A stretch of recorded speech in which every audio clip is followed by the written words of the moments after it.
En marge de son séjour officiel au Caire, le président de l'Assemblée nationale, le professeur Vital Kamerhe, a été invité par son homologue égyptien, le docteur Hanafi Gebali, à découvrir à travers une visite guidée la prouesse accomplie par le gouvernement égyptien sous le leadership du président Abdel Fattah al-Sisi en construisant dans un temps record une nouvelle capitale administrative dont la première phase s'étale sur 40 000 hectares et qui va bientôt s'agrandir de 40 000 autres hectares. Le professeur Vital Kamerhe, avec la délégation qui l'accompagne, dont le rapporteur Jacques Joly, a été accueilli par Khaled Mahmoud Abbas, directeur général de l'entreprise publique en charge de la construction et de la gestion de tous les patrimoines de cette nouvelle capitale administrative. Au cours d'une brève réunion, avant de procéder à la visite guidée, Khaled Mahmoud Abbas a fait une présentation de ce gigantesque projet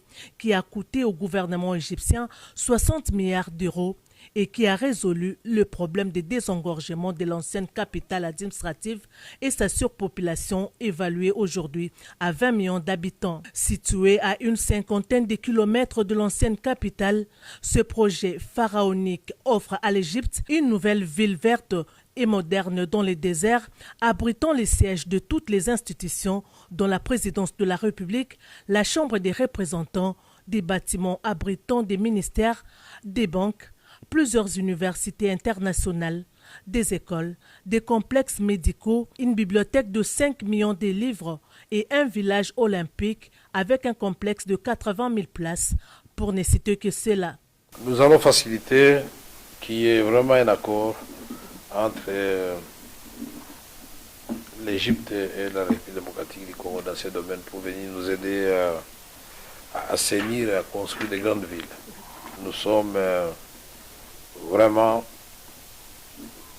convaincu que vous allez nous aider. Je sais que le ministre de l'Urbanisme, Christine Badou, a séjourné par ici. Je crois que l'Égypte et la République démocratique du Congo peuvent aussi se mettre ensemble, booster l'Afrique sérieusement.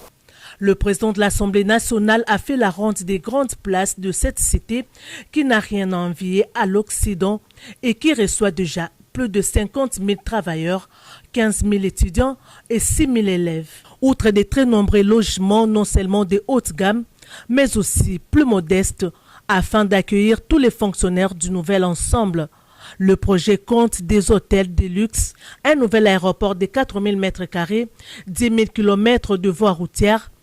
un métro et tant d'autres infrastructures. D'autre part, la ville détient la plus grande cathédrale du Moyen-Orient, dénommée Cathédrale de la Nativité, avec une capacité d'accueil de 7 300 personnes, qui représente un cadeau du président égyptien Abdel Fattah al-Sisi à la communauté chrétienne d'Égypte. Le président de l'Assemblée nationale Vital Kamerhe et les rapporteurs Jacques Joly se sont prosternés devant l'autel de cette cathédrale. Il faut noter que plusieurs échanges ont déjà été entamés entre le gouvernement congolais à travers le ministère de l'Urbanisme et Habitat pour pouvoir utiliser cette expertise égyptienne dans les désengorgements de la capitale Kinshasa. C'est la raison et l'intérêt du choix des autorités égyptiennes de faire visiter cette nouvelle ville au président de l'Assemblée nationale de la RDC.